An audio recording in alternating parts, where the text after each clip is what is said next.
ಶ್ರೀ ಗುರುಭ್ಯೋ ನಮಃ. ಮೂರನೇ ಅಧ್ಯಾಯದ 28ನೇ ಶ್ಲೋಕ. ತತ್ವವಿತ್ತು ಮಹಾಬಾಹೋ ಗುಣಕರ್ಮ ವಿಭಾಗಯೋ ಗುಣಾಗುಣೇಶು ವರ್ತಂತೆ ಇತಿ ಮತ್ವಾ ನ ಸಜ್ಜತೆ. ಒಟ್ಟಿಗೆ ಹೇಳ್ಬೇಕಾದ್ರೆ ವರ್ತಂತ ಅಂತ ಹೇಳಬೇಕು. ತತ್ವವಿತ್ ತು ಮಹಾಬಾಹೋ, ತತ್ವವಿತು ತು ಮಹಾಬಾಹೋ ಗುಣಕರ್ಮ ವಿಭಾಗಯೋ ಗುಣಾಃ ಗುಣೇಶು ವರ್ತಂತೆ ಇತಿ ಮತ್ವಾ ನ ಸಜ್ಜತೆ. ಹಿಂದೆ ಬಂದಿರತಕ್ಕಂಥ ವಿಚಾರ, ಪ್ರಕೃತೇ ಕ್ರಿಯಮಾಣಾನಿ ಗುಣೈ ಕರ್ಮಾಣಿ ಸರ್ವಶಃ ಅಂತ. ಅಂದ್ರೆ ಎಲ್ಲವೂ ಕೂಡ ಪ್ರಕೃತಿಯಿಂದ ನಿರ್ಮಾಣವಾಗುವಂಥದ್ದು. ಆ ಪ್ರಕೃತಿ ಅನ್ನೋದಕ್ಕೆ ನಾವು 5 ಅರ್ಥವನ್ನು ಈಗಾಗಲೇ ಗಮನಿಸಿದ್ದೇವೆ. ನಮ್ಮ ಸ್ವಭಾವ, ಸತ್ವ ರಜಸ್ಸು ತಮಸ್ಸು ಎಂಬತಕ್ಕಂಥ ಮೂಲ ಪ್ರಕೃತಿ, ಆ ಮೂಲ ಪ್ರಕೃತಿಗೆ ಸಂಬಂಧಪಟ್ಟಂತ ಅಭಿಮಾನಿ ದೇವತೆಯಾಗಿರ್ತಕ್ಕಂಥ ಲಕ್ಷ್ಮೀದೇವಿ, ಹಾಗೆ ಭಗವಂತ, ಇವುಗಳಿಂದ ಎಲ್ಲವೂ ಕೂಡ ಆಗುವಂಥದ್ದು. ಆದರೆ ಅಹಂಕಾರ ವಿಮೂಢಾತ್ಮ ಕರ್ತ ಅಹಮಿತಿ ಮನ್ಯತೆ. ಅಹಂಕಾರದ ಬುದ್ಧಿತನಾಗಿರ್ತಕ್ಕಂತಹ ವ್ಯಕ್ತಿ ಕರ್ತ ಅಹಮಿತಿ ಮನ್ಯತೆ, ನಾನೇ ಕರ್ತೃ ಎಂಬುದಾಗಿ ತಿಳ್ಕೊಳ್ತಾನೆ. ನನ್ನಲ್ಲಿ ವಸ್ತುತಃ ಕರ್ತೃತ್ವ ಇಲ್ಲ, ನನ್ನಲ್ಲಿ ಇಲ್ಲದಂತ ಕರ್ತೃತ್ವವನ್ನ ತನ್ನಲ್ಲಿ ಇಲ್ಲದ ಕರ್ತೃತ್ವವನ್ನ ತನ್ನಲ್ಲಿ ಈ ಜೀವಿ ಕಂಡುಕೊಳ್ಳುತ್ತಾನೆ ಎಂಬತಕ್ಕಂಥ ವಿಚಾರವನ್ನ ನಾವೀಗಾಗಲೇ ಗಮನಿಸಿದ್ದೇವೆ. ತತ್ವವಿತ್ತು, ಅದನ್ನ ನೋಡಿ, ಅಹಂಕಾರ ವಿಮೂಢಾತ್ಮ, ಯಾರು ಅಹಂಕಾರದ ಮೋಹಕ್ಕೆ ಬಲಿಯಾಗಿರ್ತಾನೋ, ನಾನು ನಾನು ನಾನು ನನ್ನದು ಎಂಬ ಒಂದು ಅಹಂಕಾರ, ಅದಕ್ಕೆ ಬಲಿಯಾಗಿರ್ತಕ್ಕಂಥ ವ್ಯಕ್ತಿ ಅವನು ಸರಿಯಾದ ತತ್ವಜ್ಞಾನವನ್ನ ಪಡೆದಿರೋದಿಲ್ಲ. ಅದೇ ಒಂದು ವೇಳೆ ತತ್ವವಿತ್ತು ತತ್ವಜ್ಞಾನಿಯಾದರೆ ಹಾಗಲ್ಲ, ಸರಿಯಾಗಿ ತಿಳ್ಕೊಂಡಿರ್ತಾನೆ. ಅಹಂಕಾರ ವಿಮೂಢಾತ್ಮ, ನನ್ನನ್ನೇ ನಾನು ಕರ್ತೃ, ನಾನು ಭಗವಂತನಿಂದ ಕೆಲಸಗಳನ್ನ ಮಾಡ್ತಾ ಇದ್ದೇನೆ. ಕಾಯಿಕವಾದ, ಮಾನಸಿಕವಾದ, ದೈಹಿಕವಾದ ಕ್ರಿಯೆಗಳು ನಮ್ಮಿಂದ ಏನೇನ್ ನಡೆಯುತ್ತೋ ಅದೆಲ್ಲವೂ ದೇವರಿಂದ ನಡೆಯುವಂಥದ್ದು. ಅಷ್ಟು ಪರಿಜ್ಞಾನವಿಲ್ಲದೇನೆ ನಾನೇ ಮಾಡ್ತಾ ಇದ್ದೇನೆ ಅನ್ನೋನು ಮಾತ್ರ ಅಹಂಕಾರ ವಿಮೂಢಾತ್ಮ. ಕರ್ತ ಅಹಮಿತಿ ಮನ್ಯತೆ, ನಾನೇ ಕರ್ತೃ ಅಂದ್ರೆ ಕೆಲಸವನ್ನ ಮಾಡುವವನು, ನಾನೇ ಸ್ವತಂತ್ರವಾಗಿ ಎಲ್ಲವನ್ನ ಮಾಡ್ತಾ ಇದ್ದೇನೆ ಎಂಬ ಜ್ಞಾನ ಅಹಂಕಾರ ವಿಮೂಢಾತ್ಮನಿಗೆ. ಅದೇ ತತ್ವಜ್ಞಾನಿ ಆದ್ರೆ ಅವನು ಹಾಗೆ ತಿಳ್ಕೊಂಡುವುದಿಲ್ಲ, ಸರಿಯಾಗೇ ತಿಳ್ಕೊಳ್ತಾನೆ. ತತ್ವವಿತ್ ಅಂದ್ರೆ ತತ್ವಜ್ಞಾನಿ. ಏನ್ ತತ್ವಜ್ಞಾನಿ ಅಂತ ಹೇಳಿದ್ರೆ, ತತ್ವ ಅಂದ್ರೆ ವಾಸ್ತವ, ಯಥಾರ್ಥ, ಏನು ಹೇಗೆ ಇದೆಯೋ ಹಾಗೇ ತಿಳಿದುಕೊಳ್ಳುವಂಥದ್ದು. ಹಾಗೂ ವಾಸ್ತವವನ್ನು ತಿಳಿದಕ್ಕೆ ಕ್ರಮ ಹೇಗೆ ಅಂತ ಹೇಳಿದ್ರೆ, ನಮ್ಮ ವೇದಗಳು, ಉಪನಿಷತ್ತುಗಳು, ವೇದಾರ್ಥ ನಿರ್ಣಾಯಕವಾಗಿರತಕ್ಕಂಥ ಬ್ರಹ್ಮಸೂತ್ರಗಳು ಮತ್ತು ವೇದದ ವ್ಯಾಖ್ಯಾನದ ರೂಪದಲ್ಲಿ ಇರತಕ್ಕಂತಹ 18 ಪುರಾಣಗಳು, ಮಹಾಭಾರತ, ಇದೆಲ್ಲವನ್ನು ನಾವು ಅಧ್ಯಯನವನ್ನ ಮಾಡಿದಾಗ ಯಾವುದು ತತ್ವ ಅಂದ್ರೆ ವಾಸ್ತವ, ಸರಿ, ನಾವು ಏನು ಸರಿ ಏನು ತಪ್ಪು ಅನ್ನೋ ವಿಚಾರ ನಮಗೆ ಗೊತ್ತಾಗತ್ತೆ. ವಾಸ್ತವ ಏನು ಎಂಬತಕ್ಕಂಥ ಜ್ಞಾನ ನಮಗೆ ಬರುತ್ತೆ. ಆಗ ಈ ಎಲ್ಲಾ ವಿಚಾರಗಳು ಅಂದ್ರೆ ಭಗವಂತ ಸ್ವತಂತ್ರ, ನಾವು ಪರತಂತ್ರರು, ದೇವರ ಅಧೀನವಾಗಿ ನಾವು ಕಾರ್ಯಗಳನ್ನ ಮಾಡುವಂಥದ್ದು. ದೇವರು ನಮ್ಮ ಮೂಲಕವಾಗಿ ನಮ್ಮ ಕರ್ಮಕ್ಕೆ ಅನುಗುಣವಾಗಿ, ನಮ್ಮ ಪುಣ್ಯ ಪ್ರಾರಬ್ಧ ನಮ್ಮ ಪಾಪ ಪ್ರಾರಬ್ಧಕ್ಕೆ ಅನುಗುಣವಾಗಿ ನಮಗೆ ಒಳ್ಳೆಯದನ್ನ ಮಾಡ್ತಾನೆ, ಕೆಟ್ಟದ್ದನ್ನ ಮಾಡ್ತಾನೆ. ನಮ್ಮ ಕೈಯಿಂದ ನಮ್ಮ ಸ್ವರೂಪ ಯೋಗ್ಯತೆಗೆ ಅನುಗುಣವಾಗಿ ನಮ್ಮಿಂದ ಒಳ್ಳೆಯದನ್ನ ಮಾಡಿಸ್ತಾನೆ, ಕೆಟ್ಟದ್ದನ್ನ ಮಾಡಿಸ್ತಾನೆ. ಒಳ್ಳೆಯದನ್ನ ಮಾಡಿಸಿ ಅದಕ್ಕನುಗುಣವಾದ ಶಿಕ್ಷೆ, ಅದಕ್ಕನುಗುಣವಾದ ಅನುಗ್ರಹ ಮಾಡ್ತಾನೆ. ಕೆಟ್ಟದ್ದನ್ನ ಮಾಡಿಸಿ ಅದಕ್ಕನುಗುಣವಾದ ಶಿಕ್ಷೆಯನ್ನ ಕೊಡ್ತಾನೆ. ಈ ಎಲ್ಲಾ ಜ್ಞಾನವನ್ನ ತಿಳ್ಕೊಳ್ತಾನೆ. ಯಾವಾಗ ತಿಳ್ಕೊಳ್ತಾನೆ? ಈ ವೇದ, ಉಪನಿಷತ್ತು, ಪುರಾಣ, ಈ ಮಾರ್ಗದಲ್ಲಿ ನಾವು ಸಾಗಿದಾಗ, ಅವುಗಳ ಅಧ್ಯಯನವನ್ನ ಮಾಡಿದಾಗ ಮಾತ್ರ ತತ್ವಜ್ಞಾನಿ ಆಗಲಿಕ್ಕೆ ಸಾಧ್ಯ. ಹೀಗೆ ತತ್ವವಿತ್ತು, ತತ್ವಜ್ಞಾನಿಯಾದರೂ ಗುಣಕರ್ಮ ವಿಭಾಗಯೋಹೋ ತತ್ವವಿತ್ತು. ಗುಣ ಮತ್ತು ಕರ್ಮ, ಯಾವುದರ ತತ್ವವನ್ನು ತಿಳಿಬೇಕು ಅಂದ್ರೆ ಗುಣ ಮತ್ತು ಕರ್ಮ ಇವುಗಳ ವಿಭಾಗವನ್ನ ತಿಳ್ಕೊಳ್ಬೇಕು. ಗುಣಗಳು ಅಂತ ಹೇಳಿದ್ರು, ಗುಣಕರ್ಮಗಳ ವಿಭಾಗ. ಅದು 2 ಹೇಳ್ತಿದ್ದಾನೆ ಕೃಷ್ಣ. ಒಂದು ಗುಣದ ವಿಭಾಗ, ಇನ್ನೊಂದು ಕರ್ಮದ ವಿಭಾಗ. ಏನದು ಗುಣದ ವಿಭಾಗ, ಏನದು ಕರ್ಮದ ವಿಭಾಗ ಅಂತ ನಾವೀಗ ನೋಡ್ಬೇಕು. ಗುಣ ಅಂದ್ರೆ 3, ಒಂದು ಜೀವನ ಗುಣ, ಇನ್ನೊಂದು ಈಶ್ವರನ ಗುಣಗಳು, ಮತ್ತೊಂದು ಪ್ರಕೃತಿಯ ಗುಣಗಳು. ಗುಣ ಮತ್ತು ಕರ್ಮದ ವಿಭಾಗ. ಒಂದು ಗುಣದ ವಿಭಾಗಗಳು ಅಂದ್ರೆ ಜೀವನ ಗುಣಗಳು ಅಂದ್ರೆ ಏನು? ಜೀವರಲ್ಲಿ 3 ತರ ಇದ್ದಾರೆ: ಸಾತ್ವಿಕ ಜೀವ, ರಾಜಸ ಜೀವ, ತಾಮಸ ಜೀವ. ಸಾತ್ವಿಕ ಜೀವರಲ್ಲಾಗಬೇಕಾದ್ರೆ ಭಗವಂತನಲ್ಲಿ ಭಕ್ತಿ, ಯಥಾರ್ಥ ಜ್ಞಾನ, ಅಂದ್ರೆ ಯಾವುದನ್ನು ಕೂಡ ವ್ಯತ್ಯಾಸವಾಗಿ ತಿಳಿದುಕೊಳ್ಳದೇನೆ ಇದ್ದದ್ದನ್ನ ಇದ್ದಂತೆ ತಿಳಿದುಕೊಳ್ಳುವಂತ ಒಂದು ಪರಿಪಕ್ವತೆ ಇರುತ್ತೆ, ಅದು ಸಾತ್ವಿಕರಲ್ಲಿ. ಅದೇ ರಾಜಸರಲ್ಲಿ ಹಾಗಲ್ಲ, ಅವ್ರಿಗೆ ಗೊಂದಲವೇ ಜಾಸ್ತಿ, ಕನ್ಫ್ಯೂಷನ್ಸ್, ಸಂದೇಹ ಜಾಸ್ತಿ, ಇದು ರಾಜಸರಲ್ಲಿ. ಇನ್ನು ತಾಮಸರಲ್ಲಾಗಬೇಕಾದ್ರೆ ಇನ್ನೂ ಕೆಳಗವರು, ಪೂರ್ತಿ ಅನ್ಯಥಾ ಜ್ಞಾನ, ಎಲ್ಲವನ್ನೂ ತಪ್ಪಾಗೇ ತಿಳಿದುಕೊಳ್ಳುವಂಥದ್ದು, ಅಪ್ರಾಮಾಣಿಕತನ, ಒಂದು ಸ್ವಲ್ಪವೂ ಸಾತ್ವಿಕವಾದ ಬುದ್ಧಿ ಇರೋದಿಲ್ಲ. ಯಾಕೆ ತಾಮಸರಲ್ವ ಅವರು, ಯಾರ ಮೇಲೂ ನಂಬಿಕೆ ಇಲ್ಲ, ಎಲ್ಲರ ಮೇಲೂ ಅಪ್ರಾಮಾಣಿಕತನೆ, ಎಲ್ಲರಿಗೂ ಇವನ ಮೇಲೆ ಅಪ್ರಾಮಾಣಿಕ ಬುದ್ಧಿ, ಇವನಿಗೆ ಎಲ್ಲರ ಮೇಲೂ ಅಪ್ರಾಮಾಣಿಕ ಬುದ್ಧಿ, ಆ ತರ ಇರ್ತಾರೆ ಯಾರು, ಈ ಜೀವರು. ಹಾಗಾಗಿ ಜೀವನ ಗುಣಗಳು ಅಂದ್ರೆ ಹೀಗೆ ಸಾತ್ವಿಕ, ರಾಜಸ, ತಾಮಸ, ಪ್ರತಿಯೊಬ್ಬರಲ್ಲೂ ಮೂರು ಇರುತ್ತೆ ಅಲ್ವಾ. ಯಾಕಂದ್ರೆ ನಮ್ಮ ದೇಹದಲ್ಲಿ ಸತ್ವಗುಣನೂ ಇದೆ, ರಜೋಗುಣನೂ ಇದೆ, ತಮೋಗುಣನೂ ಇದೆ. ನಾವು ಎಷ್ಟೆಷ್ಟು ಒಳ್ಳೆಯ ಕೆಲಸವನ್ನ ಮಾಡ್ತಾ ಹೋಗ್ತೀವೋ ಆಗ ಸತ್ವಗುಣವೇ ಪ್ರಬಲವಾಗಿದ್ದು ನಾವು ಸಾತ್ವಿಕರೇ ಆಗ್ತಾ ಹೋಗ್ತೀವಿ. ಎಷ್ಟೆಷ್ಟು ಕೆಟ್ಟ ಕೆಲಸವನ್ನ ಮಾಡ್ತಾ ಹೋಗ್ತೀವೋ ಆಗ ರಜೋಗುಣಕ್ಕೆ ಪ್ರಾಬಲ್ಯ ಬಂದು ನಾವು ಮಧ್ಯದಲ್ಲೇ ಇರ್ತೇವೆ. ಇನ್ನೂ ನೀಚ ಕೃತ್ಯಗಳನ್ನ ಮಾಡ್ತಾ ಹೋದ್ರೆ ಅದಕ್ಕೆ ಪ್ರಾಬಲ್ಯ ಬಂದು ಅದೇ ಆಗಿರ್ತೇವೆ. ನಮ್ಮಲ್ಲಿ ಮೂರೂ ಇದೆ, ಸತ್ವನೂ ಇದೆ, ರಜಸ್ಸೂ ಇದೆ, ತಮಸ್ಸೂ ಇದೆ. ಎಷ್ಟು ಒಳ್ಳೆಯ ಮಾರ್ಗದಲ್ಲಿ ಇರ್ತೀವೋ ಅಷ್ಟು ಒಳ್ಳೆಯ ಕಡೆಗೆ ಹೋಗ್ತೀವಿ, ಎಷ್ಟು ಬೇಡದ ಮಾರ್ಗದಲ್ಲಿ ಇರ್ತೀವೋ ಆ ನಮ್ಮ ಗುಣಗಳು ನಮ್ಮ ಕಡೆಗೆ ಕರ್ಕೊಂಡು ಹೋಗ್ತವೆ. ಹಾಗಾಗಿ ಗುಣಕರ್ಮಗಳ ವಿಭಾಗ, ಗುಣ ಅಂದ್ರೆ ಜೀವರಲ್ಲಿ ಇರತಕ್ಕಂಥ ಈ ಮೂರು ಗುಣಗಳು, ಸತ್ವಗುಣ, ರಜೋಗುಣ, ತಮೋಗುಣ, ಅದಕ್ಕೆ ಅನುಗುಣವಾಗಿ ಜೀವರು ಸಾತ್ವಿಕರು, ರಾಜಸರು ಮತ್ತು ತಾಮಸರು. ಸಾತ್ವಿಕರಲ್ಲಾಗಬೇಕಾದ್ರೆ ದೇವರಲ್ಲಿ ಭಕ್ತಿ, ಹಿರಿಯರಿಗೆ ಗೌರವ ಕೊಡುವಂಥದ್ದು, ವಿನಯಪೂರ್ವಕವಾದ ವರ್ತನೆ, ಸುಳ್ಳು ಹೇಳದೇ ಇರತಕ್ಕಂಥದ್ದು, ಮೋಸ ಮಾಡದೇ ಇರುವಂಥದ್ದು, ಒಂದು ಉತ್ತಮವಾದ ಗುಣಗಳನ್ನ ಅವರಲ್ಲಿ ಕಾಣ್ತೇವೆ. ರಾಜಸರಲ್ಲ ಹಾಗಲ್ಲ, ಒಂಥರ ಗೊಂದಲ, ನಮಗೂ ಗೊಂದಲ, ತಾವು ಗೊಂದಲದಲ್ಲಿದ್ದು ಮತ್ತೊಬ್ಬರಿಗೆ ಗೊಂದಲವನ್ನು ಸೃಷ್ಟಿ ಮಾಡ್ತಾರೆ, ಸಂಶಯದಲ್ಲಿ ಇರ್ತಾರೆ. ತಾಮಸರು ಪೂರ್ತಿ ಅಜ್ಞಾನದ ಕೂಪದಲ್ಲಿ ಮುಳುಗಿರುತ್ತಾರೆ, ಅಪ್ರಾಮಾಣಿಕವಾದ ವ್ಯವಹಾರವನ್ನ ಮಾಡ್ತಾರೆ, ಯಾರ ಮೇಲೂ ನಂಬಿಕೆ ಇರೋದಿಲ್ಲ, ಇವರನ್ನು ನೋಡಿದ್ರು ಯಾರಿಗೂ ನಂಬಿಕೆ ಬರೋದಿಲ್ಲ, ಈ ತರದಲ್ಲಿ ಇರ್ತಾರೆ ಈ ಜೀವಿಗಳಲ್ಲಿ ಇರತಕ್ಕಂಥ ಒಂದು ಗುಣಗಳು.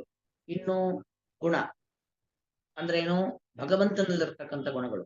ದೇವರಲ್ಲಿ ಏನು ಗುಣಗಳಿದ್ದಾವೆ, ಭಗವಂತ ಎಂಬುವವನು ಅನಂತ ಕಲ್ಯಾಣ ಗುಣ ಪರಿಪೂರ್ಣನಾದವನು, ಅವನಲ್ಲಿ ಒಂದು ಚೂರು ದೋಷದ ಲೇಷವೂ ಇಲ್ಲ ದೇವರಲ್ಲಿ. ಅವನು ಜ್ಞಾನ ಎಂಬ ಗುಣ ಇದೆ, ಇಚ್ಛೆ ಎಂಬತಕ್ಕಂಥ ಗುಣ ಇದೆ. ಹೀಗೆ ಭಗವಂತನಲ್ಲಿ ಇರತಕ್ಕಂಥದ್ದೆಲ್ಲವೂ ಕೂಡ ಅಪ್ರಾಕೃತವಾದ ಗುಣಗಳು. ಪ್ರಕೃತಿಯ ವಿಕಾರ ಅದು ಭಗವಂತನಲ್ಲಿ ಇಲ್ಲ. ನಮ್ಮಲ್ಲಿ ಹೇಗೆ ಪ್ರಾಕೃತ ವಿಕಾರಗಳು ಆಗತ್ತೋ, ಕಾಮಗಳು, ಕ್ರೋಧಗಳು, ಲೋಭ, ಮೋಹ, ಮದ, ಮಾತ್ಸರ್ಯ, ಇದೆಲ್ಲ ನಮ್ಮಲ್ಲಿ ಹುಟ್ಟುತ್ತೆ. ಸತ್ವಗುಣದ ಕೆಲಸವನ್ನ ನಾವು ಮಾಡುತ್ತೇವೆ, ರಾಜಸ ಗುಣದ ಕೆಲಸವನ್ನು ನಮ್ಮಿಂದ ಕಾಣಲ್ಪಡುತ್ತದೆ, ನಮ್ಮಲ್ಲಿ ಇರುತ್ತೆ. ತಾಮಸ ಕಾರ್ಯಗಳು ನಮ್ಮಿಂದ ಕೆಲವೊಮ್ಮೆ ಆಗತ್ತೆ. ಆದರೆ ದೇವರಲ್ಲಿ ಈ ತರ ಪ್ರಾಕೃತ ವಿಕಾರಗಳು ಯಾವುದು ಕೂಡ ದೇವರಲ್ಲಿ ಆಗೋದಿಲ್ಲ. ಹಾಗಾಗಿ ಭಗವಂತ ಅಪ್ರಾಕೃತ ಗುಣ ಶರೀರ ಭಗವಂತ, ಈ ಗುಣಗಳ ಬಗ್ಗೆ ತಿಳ್ಕೊಳ್ಬೇಕು. ಇನ್ನು ಪ್ರಕೃತಿಯ ಗುಣಗಳು, ಪ್ರಕೃತಿಯ ಗುಣ ಅಂದ್ರೆ ಪ್ರಬಲವಾಗಿರತಕ್ಕಂಥ ಮೂರೇ, ಸತ್ವಗುಣ, ರಜೋಗುಣ ಮತ್ತು ತಮೋಗುಣ. ಆ ಸತ್ವಗುಣದಿಂದಾಗಿ ನಮ್ಮ ದೇಹ ನಿರ್ಮಾಣವಾಗುತ್ತೆ, ನಮ್ಮ ಇಂದ್ರಿಯಗಳು, ನಮ್ಮ ಅಂತಃಕರಣಗಳು. ಹಾಗೆ ನಮ್ಮ ಆ ರಜೋಗುಣದಿಂದ ನಿರ್ಮಾಣವಾಗ್ತಕ್ಕಂಥ ದೇಹ, ಇಂದ್ರಿಯ, ಅಂತಃಕರಣ, ಅದರಲ್ಲಿ ಒಂದು ರೀತಿಯಾಗಿರ್ತಕ್ಕಂಥ ಕಾರ್ಯ. ತಮೋಗುಣಗಳಿಂದಾಗಿ ನಮ್ಮ ದೇಹ, ನಮ್ಮ ಇಂದ್ರಿಯ, ನಮ್ಮ ಅಂತಃಕರಣ, ಅದರಿಂದ ಒಂದು ರೀತಿಯಾಗಿರ್ತಕ್ಕಂಥ ಕರ್ಮ, ಇದೆಲ್ಲ ಆಗುವಂಥದ್ದು. ಹೀಗೆ ಗುಣದ ವಿಭಾಗವನ್ನ ತಿಳ್ಕೊಳ್ಬೇಕು. ಅಂದ್ರೆ ಯಾವ ಗುಣ ಇದೆ, ಆ ಗುಣ ಯಾವುದು, ಸಾತ್ವಿಕನೋ, ರಾಜಸನೋ, ತಾಮಸನೋ, ಆ ಗುಣಕ್ಕನುಗುಣವಾಗಿ ವ್ಯಕ್ತಿ ಸಾತ್ವಿಕನೋ, ವ್ಯಕ್ತಿ ರಾಜಸನೋ, ವ್ಯಕ್ತಿ ತಾಮಸನೋ ಅಂತ ತಿಳ್ಕೊಳ್ಬೇಕು. ಇನ್ನು ಅವನು ಮಾಡತಕ್ಕಂಥ ಗುಣ ಕರ್ಮ, ಕರ್ಮ ಅಂದ್ರೆ ಆ ಕೆಲಸ, ಕಾರ್ಯ ಅಂತ ಅರ್ಥ. ಅದು ಕೂಡ ಅಷ್ಟೇ, ಆ ಕರ್ಮವೂ ಕೂಡ ಪ್ರಕೃತಿಯಲ್ಲಿ ಮತ್ತು ಜಡದಲ್ಲಿ, ದೇವರಲ್ಲಿ ಅಲ್ಲೂ ಕೂಡ ಕರ್ಮಗಳಿರ್ತಕ್ಕಂಥದ್ದು. ಅಂದ್ರೆ ಸ್ವತಂತ್ರವಾಗಿರತಕ್ಕಂಥ ಕರ್ಮ, ಸ್ವತಂತ್ರ ಕರ್ಮ, ಸ್ವತಂತ್ರ ಕರ್ತೃ ದೇವರು ಮಾತ್ರ. ಯಾರ ಆಶ್ರಯವೂ ಇಲ್ಲದೇನೆ, ಯಾರ ಹಂಗೂ ಇಲ್ಲದೇನೆ, ಯಾರ ಸಹಕಾರವೂ ಇಲ್ಲದೇನೆ ಸ್ವರಮಣನಾಗಿ ಎಲ್ಲವನ್ನೂ ಮಾಡತಕ್ಕಂಥವನು ಯಾರು, ದೇವರು ಮಾತ್ರ. ಹಾಗಾಗಿ ಸ್ವತಂತ್ರ ಕರ್ತೃ ಅಂದ್ರೆ ದೇವರ ಮಾತ್ರ. ಇದು ಒಂದು ರೀತಿಯಾಗಿರ್ತಕ್ಕಂಥ ಕರ್ಮ, ಸ್ವತಂತ್ರವಾದ ಕರ್ತೃತ್ವ. ಅದು ಯಾರಲ್ಲಿದೆ, ದೇವರಲ್ಲಿ ಮಾತ್ರ.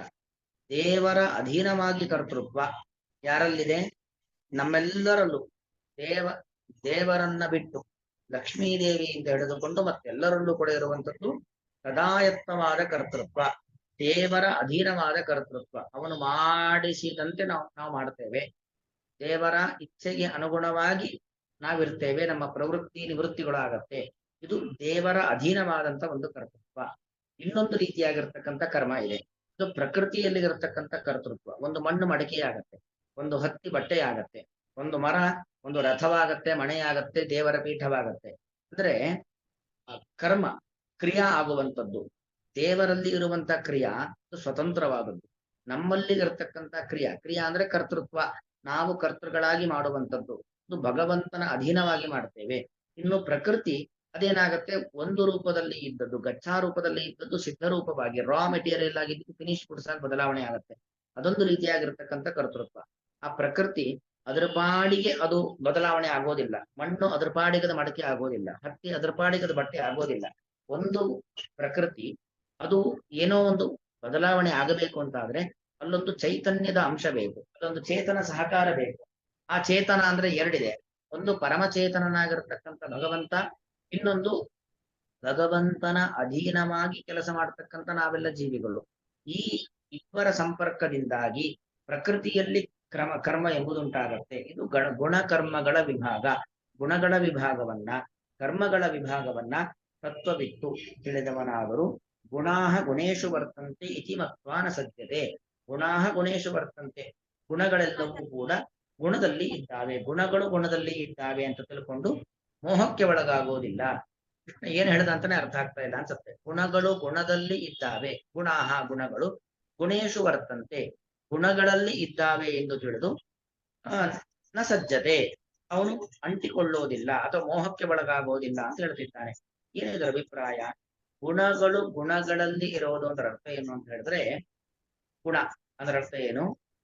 ಒಂದು ಭಗವಂತನ ಜ್ಞಾನ, ಭಗವಂತನ ಇಚ್ಛೆ ಎಂತಕ್ಕಂಥ ಗುಣಗಳು. ಒಂದು ಅರ್ಥ ಗುಣಗಳು ಅಂದ್ರೆ ಭಗವಂತನ ಜ್ಞಾನ, ಭಗವಂತನ ಇಚ್ಛೆ ಎಂತಕ್ಕಂಥ ಗುಣಗಳು.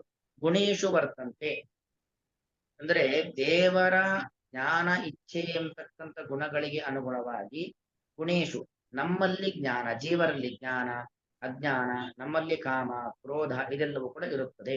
ಅಂದ್ರೆ ನಮಗೆ ನಮ್ಮ ಜೊತೆಯಲ್ಲಿ ಯಾವ ಯಾವ ರೀತಿಯಾದ ಕರ್ಮದ ನಂಟಿದೆ ಅದಕ್ಕನುಗುಣವಾಗಿ ಭಗವಂತ ನಮ್ಮನ್ನ ನೋಡ್ತಾನೆ, ಜ್ಞಾನಪೂರ್ವಕವಾಗಿ ನಮ್ಮನ್ನ ನೋಡ್ತಾನೆ. ನಮ್ಮ ಕರ್ಮಕ್ಕೆ ಅನುಗುಣವಾಗಿ ನಮ್ಮಿಂದ ಏನನ್ನ ಮಾಡಿಸ್ಬೇಕು ಅಂತ ದೇವರು ಇಚ್ಛೆ ಪಟ್ಟು ನಮಗೆ ಜ್ಞಾನವನ್ನು ಕೊಡ್ತಾನೆ, ಅಜ್ಞಾನವನ್ನು ಕೊಡ್ತಾನೆ, ಅಥವಾ ಅಜ್ಞಾನವನ್ನ ಪರಿಹಾರವನ್ನ ಮಾಡ್ತಾನೆ. ಅಥವಾ ನಮ್ಮಲ್ಲಿ ಬಯಕೆಗಳನ್ನ ಹುಟ್ಟಿಸ್ತಾನೆ. ಆ ಬಯಕೆ ಕೆಲವೊಮ್ಮೆ ಒಳ್ಳೆ ಬಯಕೆನೂ ಆಗಿರುತ್ತೆ, ಕೆಲವೊಮ್ಮೆ ಕೆಟ್ಟ ಬಯಕೆಯೂ ಆಗಿರುತ್ತೆ. ಆ ಒಳ್ಳೆಯ ಕೆಟ್ಟ ಬಯಕೆಗಳ ಪ್ರಭಾವದಿಂದಾಗಿ ಕ್ರೋಧ ಹುಟ್ಟತ್ತೆ. ಹೀಗೆ ಭಗವಂತನ ಜ್ಞಾನ, ಭಗವಂತನ ಇಚ್ಛೆ ಎಂತಕ್ಕಂಥ ಗುಣಗಳು ನಮ್ಮಲ್ಲಿ ಅಂದ್ರೆ ಜೀವರ ಜ್ಞಾನ ಅಜ್ಞಾನ ಕಾಮಕ್ರೋಧಾದಿಗಳಿಗೆ ಪ್ರೇರೇಪಕವಾಗಿರುತ್ತೆ. ಗುಣಾಹ ಗುಣೇಶು ವರ್ತಂತೆ ಅಂದ್ರೆ ದೇವರ ಗುಣಗಳು, ಗುಣಾಹ ಅಂದ್ರೆ ಪ್ರಥಮ ವಿಭಕ್ತಿ ಬಹುವಚನ, ಭಗವಂತನ ಗುಣಗಳು ಜ್ಞಾನ ಇಚ್ಛಾ ಎಂತಕ್ಕಂಥ ಗುಣಗಳು ಗುಣೇಶು ವರ್ತಂತೆ ಜೀವರಾಗಿರುವಂತಹ ನಮ್ಮಲ್ಲಿ ಇರುತ್ತದೆ. ಎಂದರ ಅರ್ಥ ಏನು? ಭಗವಂತನ ಗುಣಗಳು ನಮ್ಮಲ್ಲಿ ಪ್ರೇರೇಪಕವಾಗಿ ಇರುತ್ತದೆ. ನಮ್ಮಲ್ಲಿ ಜ್ಞಾನ ಬರೋದಿರಬಹುದು, ನಮಗೆ ಅಜ್ಞಾನ ಬರೋದಿರಬಹುದು, ಅಥವಾ ನಮ್ಮಲ್ಲಿ ಬಯಕೆಗಳು ಹುಟ್ಟೋದಿರಬಹುದು, ಅಥವಾ ಕ್ರೋಧ ಮಾತ್ಸರ್ಯಾದಿಗಳು ಹುಟ್ಟೋದಿರಬಹುದು. ಅದೆಲ್ಲವೂ ಕೂಡ ಭಗವಂತನ ಗುಣಗಳಿಗೆ ಅನುಗುಣವಾಗಿ, ಭಗವಂತನ ಜ್ಞಾನಕ್ಕೆ, ಭಗವಂತನ ಇಚ್ಛೆಗೆ ಅನುಗುಣವಾಗಿ ನಮ್ಮಲ್ಲಿ ಇದೆಲ್ಲ ಹುಟ್ಟತ್ತೆ ಅಂತ ಒಂದರ್ಥ. ಹಾಗೆ ಇನ್ನೊಂದರ್ಥ ಗುಣಾಹ ಗುಣೇಶು ವರ್ತಂತೆ. ಗುಣಗಳು ಅಂದ್ರೆ ಪ್ರಕೃತಿಯ ಧರ್ಮ, ಪ್ರಕೃತಿಯ ಗುಣ ಅಂದ್ರೆ ಯಾವುದು? ಸತ್ವಗುಣ, ರಜೋಗುಣ, ತಮೋಗುಣ. ಅಥವಾ ಗುಣ ಅಂದ್ರೆ ನಾವು ಈಗಾಗಲೇ ಹಿಂದೆ ನೋಡದಂತೆ ವ್ಯಕ್ತಿಯ ಸ್ವಭಾವ. ಒಬ್ಬನು ಸಾತ್ವಿಕ ಸ್ವಭಾವದವನು, ಮತ್ತೊಬ್ಬ ರಾಜಸ ಸ್ವಭಾವದವನು, ಇನ್ನೊಬ್ಬ ತಾಮಸ ಸ್ವಭಾವದವನು. ಹಾಗಾಗಿ ಗುಣ ಅಂದ್ರೆ ಒಂದು ಪ್ರಕೃತಿಯ ತ್ರಿಗುಣಗಳು. ಇನ್ನೊಂದು ಅರ್ಥ ಗುಣ ಅಂತ ಹೇಳಿದ್ರೆ ಆಯಾಯ ವ್ಯಕ್ತಿಯ ಸ್ವಭಾವ, ಆ ಸ್ವಭಾವಕ್ಕನುಗುಣವಾಗಿ ಗುಣೇಶು ವರ್ತಂತೆ ಜೀವರಲ್ಲಿ ಇರುತ್ತದೆ. ಗುಣಗಳು ಜೀವರಲ್ಲಿ ಇರುತ್ತದೆ. ಪ್ರಕೃತಿಯ ಗುಣಗಳು ಸತ್ವಗುಣ, ರಜೋಗುಣ, ತಮೋಗುಣ ಇದು ಗುಣೇಶು ವರ್ತಂತೆ ಜೀವರಲ್ಲಿ ಇರುತ್ತದೆ. ಅಥವಾ ಸ್ವಭಾವ, ಆಯಾಯ ವ್ಯಕ್ತಿಯ ಸ್ವಭಾವ, ಸಾತ್ವಿಕ ಸ್ವಭಾವ, ರಾಜಸ ಸ್ವಭಾವ, ತಾಮಸ ಸ್ವಭಾವ, ಅವುಗಳು ಗುಣೇಶು ವರ್ತಂತೆ ದೇವರ ಅಧೀನವಾಗಿರುವಂತ ಜೀವರಲ್ಲಿ ಈ ವರ್ತಂತೆ ನಮ್ಮ ಪೂರ್ವ ಕರ್ಮಕ್ಕೆ ಅನುಗುಣವಾಗಿ, ಪೂರ್ವ ಸಂಸ್ಕಾರ ಹಿಂದೆ ನೋಡಿದ್ರು ಪ್ರಕೃತಿ, ಪ್ರಾಕ್ ಕೃತಿ, ಪ್ರಾಕ್ತನವಾದ ಕೃತಿ ಅಂದ್ರೆ ನಮ್ಮ ಪೂರ್ವ ಸಂಸ್ಕಾರಕ್ಕೆ ಅನುಗುಣವಾಗಿ ನಮ್ಮಲ್ಲಿ ಇರುತ್ತದೆ. ಗುಣಗಳು ಅಂದ್ರೆ ಸತ್ವರಜಸ್ಸು ತಮಸ್ಸು ಎಂಬತಕ್ಕಂಥ ಗುಣಗಳು ನಮ್ಮ ನಮ್ಮ ಕರ್ಮ, ನಮ್ಮ ಪೂರ್ವತನದ ಸಂಸ್ಕಾರ, ಪೂರ್ವ ಜನ್ಮದ ಪುಣ್ಯ ಪಾಪಗಳು ಅದಕ್ಕನುಗುಣವಾಗಿ ನಮ್ಮಲ್ಲಿ ಇರುತ್ತವೆ. ಅಥವಾ ಗುಣಗಳು ಅಂತ ಹೇಳಿದ್ರೆ ಪ್ರಕೃತಿಯ ಗುಣಗಳು.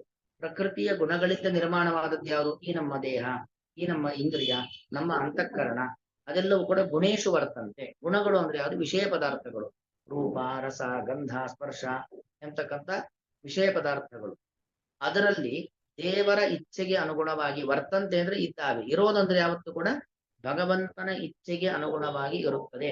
ಅಂದ್ರೆ ಪ್ರಕೃತಿಯ ಏನು 3 ಗುಣಗಳಿದ್ದಾವೆ, ಅದರಿಂದ ದೇಹ ನಿರ್ಮಾಣವಾಗುತ್ತೆ, ಅದರಿಂದ ಇಂದ್ರಿಯ ನಿರ್ಮಾಣವಾಗುತ್ತೆ, ಹಾಗೆ ನಮ್ಮ ಅಂತಃಕರಣ ಮನಸ್ಸು ನಿರ್ಮಾಣವಾಗುತ್ತೆ.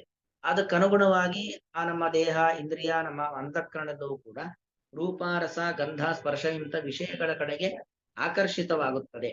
ಹೀಗೆ ಆಕರ್ಷಿತವಾಗಿ ಅದಕ್ಕೆ ಅನುಗುಣವಾಗಿರ್ತಕ್ಕಂಥ ಕರ್ಮಗಳನ್ನ ಮಾಡುತ್ತದೆ.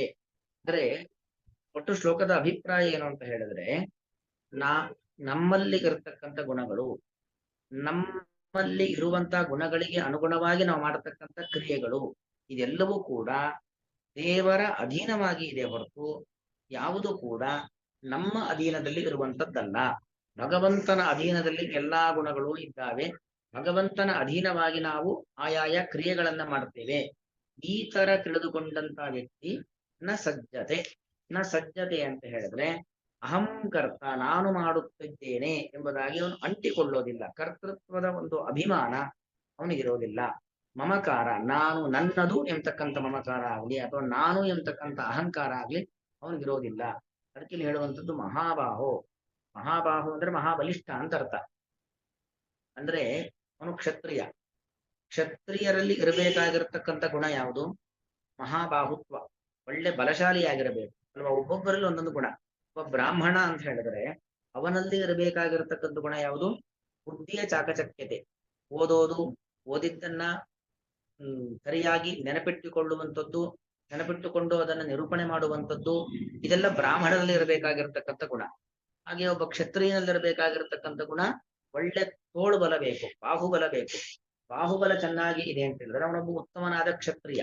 ಹೇಗೆ ಒಳ್ಳೆ ಅವನ ದೇಹ ಚಿಕ್ಕದಿರ್ಲಿ, ದೇಹ ದೊಡ್ಡದಿರ್ಲಿ, ಒಳ್ಳೆ ಬುದ್ಧಿ ಚೆನ್ನಾಗಿದೆ ಅಂತ ಆದ್ರೆ ಅವನು ಉತ್ತಮನಾಗಿರ್ತಕ್ಕಂಥ ಬ್ರಾಹ್ಮಣ. ಬೌದ್ಧಿಕ ಸಾಮರ್ಥ್ಯ ಬ್ರಾಹ್ಮಣನಿಗೆ ದೇಹ ಗಟ್ಟಿಮುಟ್ಟಾಗಿ ದಟ್ಟಪುಷ್ಟವಾಗಿರ್ಬೇಕು ಅಂತೇನಿಲ್ಲ.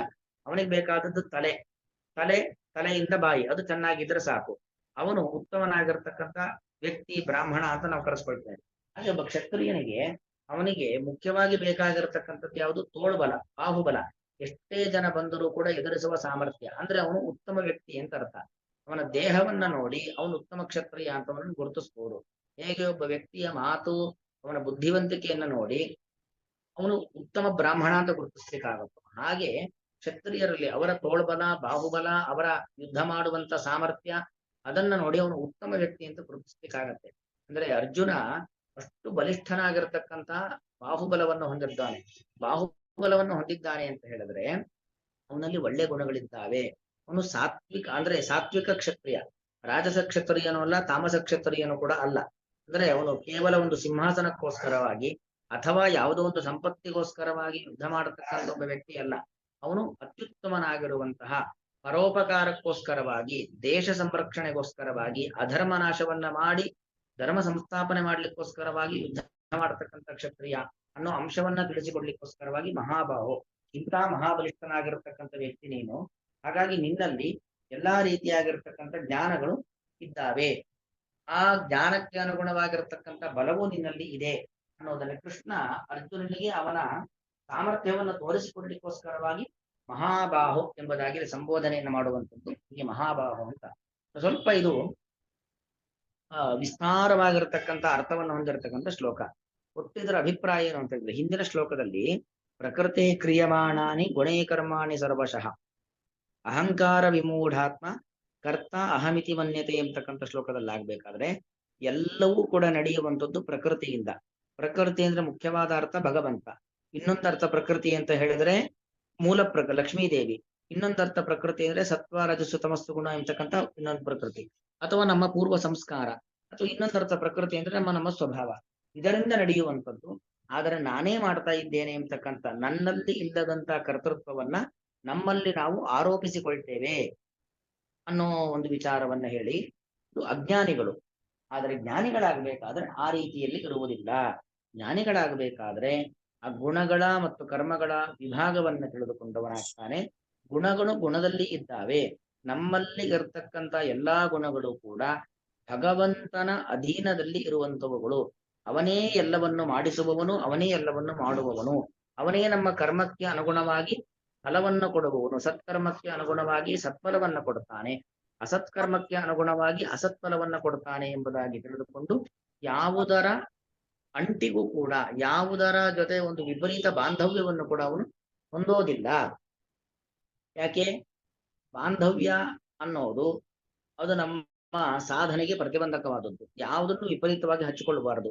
ಓವರ್ ಅಟ್ಯಾಚ್ಮೆಂಟ್ ಅನ್ನೋದು ಇರಬಾರದು. ಅಥವಾ ನನ್ನ ಬಗ್ಗೆ ನನಗೆ ವಿಪರೀತವಾಗಿರತಕ್ಕಂಥ ಆತ್ಮಾಭಿಮಾನ ಅದು ಕೂಡ ಇರಬಾರದು ಎಂಬ ಅನೇಕ ವಿಚಾರಗಳನ್ನು ಕೃಷ್ಣ ಇಲ್ಲಿ ಹೇಳುವಂಥದ್ದು. ಮಹಾಬಾಹೋ ಎಲೈ ವೀರಕ್ಷತ್ರಿಯನೇ, ಗುಣಕರ್ಮ ವಿಭಾಗಯೋಹೋ, ಗುಣಗಳ ತ್ರೈವಿಧ್ಯ ಕರ್ಮಗಳ ತ್ರೈವಿಧ್ಯ,